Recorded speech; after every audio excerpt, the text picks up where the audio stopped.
Alright guys, welcome back to the ADHD Insights channel. In today's video, we're diving not only into the reason why sugar has a big effect on our ADHD, but how we can manage it effectively with the tips and tricks I'm going to be providing. In today's video, we're diving into the hidden link between our ADHD and sugar and why breaking free from those cravings can have such a monumental effect. It might seem obvious that sugar affects us. I mean, it affects everybody, not just those of us with ADHD. But here's the thing, it affects us in a very unique way. Why, you may be asking?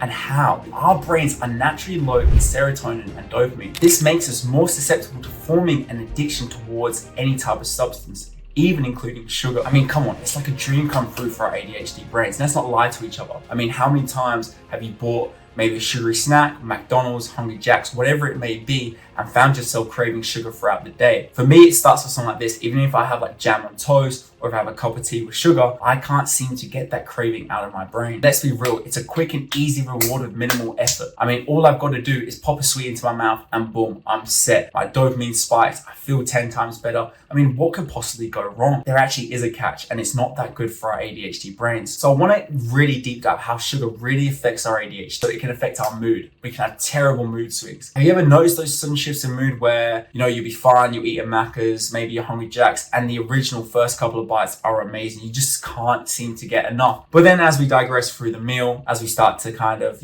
relax, sit down, maybe we go get a drink of water, we kind of realize we're feeling a bit tired, maybe a bit fatigued, very brain foggy. Our brain just feels so foggy, like mine does this morning because I had so much sugar last night. And that's what I'm going to get into. Well, you see, sugar actually can affect our insulin levels, which basically plays tricks on our blood sugar levels, which can make emotional regulation a real challenge. And it can also reduce our cognitive function. So this one's crucial. Sugar can really impair cognitive functions like attention, memory, and even our decision making. And if you're already struggling with ADHD, these are some symptoms that you do not want to make worse. We're already struggling with attention as it is. We already struggle with regulating our emotions as it is. Adding sugar on top of that is only going to make things worse. Now, I'm going to pop a little graphic on screen, guys. This is kind of the relationship between your brain's dopamine levels and sugar.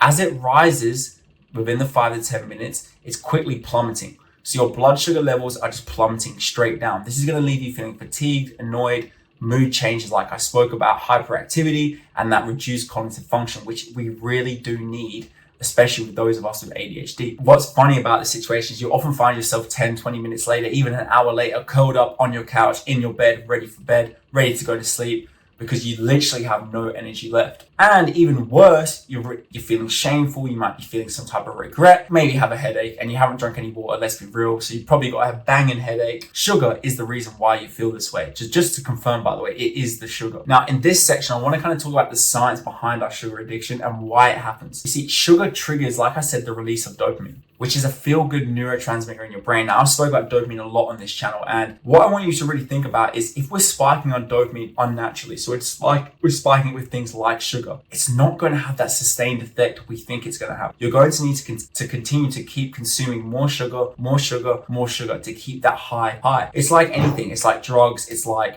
coffee. Once you kind of get used to it and build a tolerance, you're going to need more and more. And eventually, it's going to do nothing for you. No benefit at all, but leave you with a horrible and crippling anxiety, a horrible and crippling mood changes. And realistically, it's going to make your ADHD 100 times worse. Not just 10, not just 50, but 100 times worse. You see, after that initial sugar high, there's a crash. And guess what? You crave more sugar to get that feeling back. Over time, that regular sugar consumption can actually change that brain's reward pathway, making it harder and harder to resist those sugary treats. Now, this is something I personally struggled with my whole life. I'm addicted to sugar. I will throw up a photo here of just how much chocolate I eat a week. And it's something that I still struggle with. The reason I'm making this video is because I not only want to help myself, but I want to help you guys out. This is something I really do struggle with. And I think me making this video can kind of hold myself accountable. Now, I am guilty to the excess eating of junk food. I love my sweets, I love my chocolate. But what I found that I love more, and I actually find really does fulfill me, is fruit. Now, fruit is, I like to call nature's sweet. Although it does have high fructose and it does have high sugars, if we limit that intake and make sure that we're eating fruit, naturally the fiber in the fruits is going to fill us up and leave us feeling quite satisfied. Whereas on the other hand, sweets, for example, are not going to give us that satisfactory feeling we're looking for. What also we need to understand is that we need to limit the easy access we have to sugary foods. Now let's get more specific here. How many times have you gone to the shops, you bought just one chocolate and you're thinking, I'll just buy a chocolate bar. Like I'm talking about the big 100-gram chocolate bars, and I'll just eat 2 little blocks tonight. You go home, you put it in your fridge, you take 2 blocks. And then an hour later, you're like, you know what? I'm going to take 2 more little blocks. And then an hour later, you take 2 more, 20 minutes later, you take 2 more. Before you know it, you've ate the whole block of chocolate within an hour. I've just got easy access to sugar now. So of course I'm going to consume it because it's going to give me that dopamine that my brain is so desperately craving. Like I said, ADHD is a dopamine deficiency disorder. I'm not saying that's all it is, but that is majority of what our symptoms are. So we can find quick fixes like sugar that aren't healthy for us. Our brain doesn't care. It's going to want that. We've got to really understand that, guys. So how can we counteract this? Well, number one, like I said, we can swap out these junk foods for things like fruit. Fruit and grains can really give us that natural sugar intake we want and need, and also keep us sustained. It can keep our energy levels high. Fruit is also going to fill us up because it's got natural fiber. We also need to stay hydrated. I mean, how many of you still are not drinking enough water? We should literally be drinking 2 to 3 liters of water. I'm not trying to shame anybody, but let's be real with each other right now. We're probably not drinking enough water. And then kind of my last tip, guys, is to make sure we're eating a high protein diet. If we're making sure we're eating high protein, first of all, it's going to help build up those neurotransmitters in our brain, like dopamine, like serotonin, which need protein synthesis to happen. What's also important is making sure that we're eating those balanced meals with high protein to balance out our blood sugar levels and reduce that urge to snack on sugar. This has been a game changer for me personally. So I mean, eating things like chicken, steak, eggs, these natural foods have a high protein availability. So we can make sure we're getting that protein in and we're eating, sustainable meals. We're less likely going to be craving sugar. And if we combine that with not having easy access to sugar, you're going to find yourself, first of all, not craving it. And if you are, you've then got that alternative of going for an apple, an orange, pineapple, watermelon, whatever your favorite fruit is. Personally, I like to get grapes. I also love to eat watermelon, apples, oranges. They're all amazing to me. I love banana as well, but I know some people's bodies just do not work well with banana. So play around with it, guys. Now, I kind of want to go with my final thoughts and my personal reflection on this because I am somebody that really does struggle with sugar addiction. One thing I've noticed is that when I'm very close to burnout is when that sugar addiction goes through the roof. I mean, I find myself eating junk food all the time. I find myself comfort eating. I find myself binge eating. And it's normally binge eating sugary things. So like my kind of biggest flaw is that I would love to buy Krispy Kreme donuts, a block of chocolate, and then some chips. And then I'll finish it off with a sugary drink. And I'm thinking to myself the whole time, this is self-care. This is self-love because I'm giving myself dopamine. I'm feeling good about it in the moment. But like I said, we then cut to 5 to 10 minutes later, I'm not feeling too good. My blood sugar levels have crashed because my insulin has been risen so high so quickly because of the amount of sugar I'm consuming that I'm left feeling quite sluggish, quite depressed, and honestly just quite ashamed of my behavior. I feel almost this sense of guilt that I ate that much sugar. So if you've ever been there, guys, I just first of all want to say, take it easy on yourself. Be kinder to yourself. Understand, have I been managing my ADHD symptoms correctly? Have I been taking the breaks I need? Have I been pushing myself too hard for too long? And this is a real question you've got to ask yourself because you might be one of these people that are watching this video that these tips won't work for you because you're currently in an ADHD paralysis episode. Now, if that is you, I do have a video I will link here that should be able to help with those type of symptoms. But if you are, I want you to take it easy. Be kind to yourself.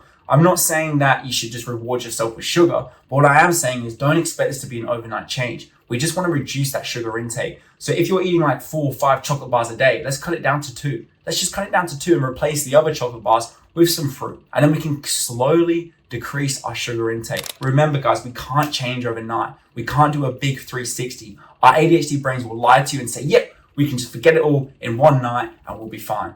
But realistically, that doesn't happen most of the times. Most of the times we find ourselves craving more sugar. And because we've kind of limited that, we then binge eat all of it in one night. And you have what happens here, which I'm going to link this photo here. That was what my bin looked like last week. That's the amount of sugar I consumed in 1 week, which I'll put the stats up on here. Okay, not good, right? And my teeth felt horrible, my body felt horrible, my skin felt oily. I just generally did not feel good about myself. But first of all, we just got to make sure we're being kind to ourselves, guys. Again, this is a journey, okay? So whatever the answer is for you, be kind to yourself. And understand that this journey isn't about perfection. It's about managing our ADHD symptoms. And we also got to understand that we're going to slip up at times. We are going to fail. Like I still fail to this day. I've been diagnosed with ADHD now for 3 years, and I still really do struggle with my sugar addiction. Anyway, guys, if today's video gave you some insight, or if you learned something new about yourself and your ADHD, please feel free to subscribe. It is completely free.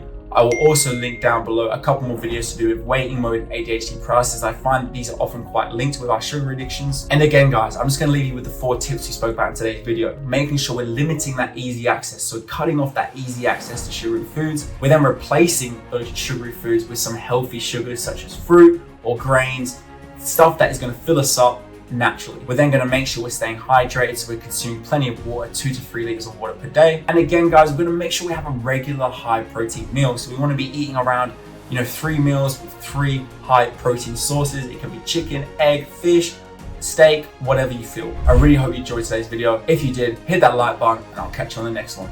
Peace.